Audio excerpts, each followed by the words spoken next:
Ce qui nous amène à la prochaine lecture. Ce sera un texte de M. Raphaël Asselin. J'allais dire ce seront, mais c'est parce que M. Asselin a publié, il y a 2 de ses textes qui ont été choisis pour apparaître dans le livre, ce qui est quand même bien. Et il va venir nous lire celui qui s'intitule « La lumière ». Donc, M. Raphaël Asselin.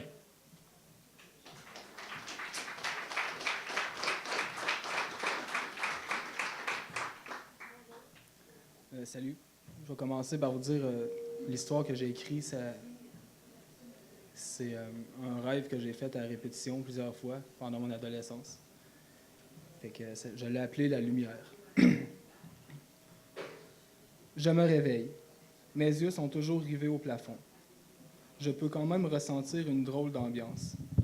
Drôle? L'air est plutôt malsain. Comme si des dizaines, des centaines, des milliers d'yeux me fixaient. Je suis pourtant seul, je crois. J'ai peur.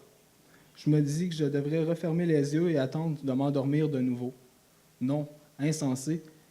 Si je fais comme s'ils n'étaient pas là, ils en profiteront pour... Mais qui ça, ils? Je tourne enfin la tête, cherchant du regard la source de ma peur, mon indéniable peur. Ma chambre est vide.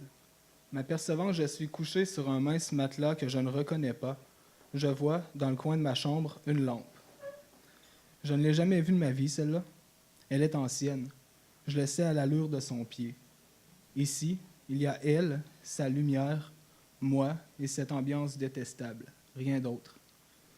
Le lit confortable sur lequel je me suis couché la veille, mon bureau de travail, ma commode, ma télé, mes décorations, toutes mes affaires ne sont plus. Ici, la lampe sans abat-jour m'observe, me regarde, mécontente. Je demeure immobile pendant un éternel instant, paralysé. Toutes sortes d'idées se bousculent dans ma tête. L'une d'entre elles se distingue des autres, me criant « Cours, ne t'arrête pas de peur qu'ils te rattrapent. » Mais qui sont-ils, eux? Je suis seul avec cette lampe et je suis observé. Elle jette sa lumière sur moi et je sens qu'on peut bien lire la peur sur mon visage. J'ai peur, ce sentiment est insoutenable. C'est assez. Sans compter jusqu'à 1, je me lève et me mets à courir. Hors de ma chambre, l'invisible me poursuit. Je le sens clairement, malgré la noirceur qui m'entoure.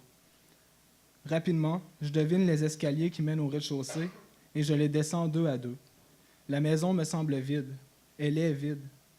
Où donc est allée ma famille? Pas le temps d'y réfléchir, je sors à toute vitesse. Je suis maintenant dans la rue. Le ciel est noir comme les fenêtres des maisons qui m'entourent. Il n'y a personne dans la rue. Je suis seul. Ce qui était à mes trousses ne l'est plus, je crois. Je me sens plutôt hors de danger. Puis, le ciel attire mon attention. Je ne puis regarder ailleurs. J'y vois apparaître ce qui me semble être une planète, puis une autre et une autre. Des étoiles commencent à se distinguer nettement de leurs semblables. Des constellations font de même. Le ciel que je croyais si loin et si léger se rapproche. Il tombe vers moi. C'est lourd.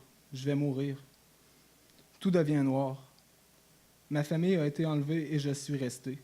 Ne se doutant de rien, le monde dort, et moi j'assiste à la fin réveillé. Tout devient clair. Cette lumière qui m'avait tant effrayé était là pour moi, pour éclairer ma voie. Dans ma chambre vide, ma vie vide, cette lumière était la seule chose qui devait être, la seule chose qui avait vraiment sa place. Mais moi, je l'avais fui, cette lumière que je ne connaissais pas.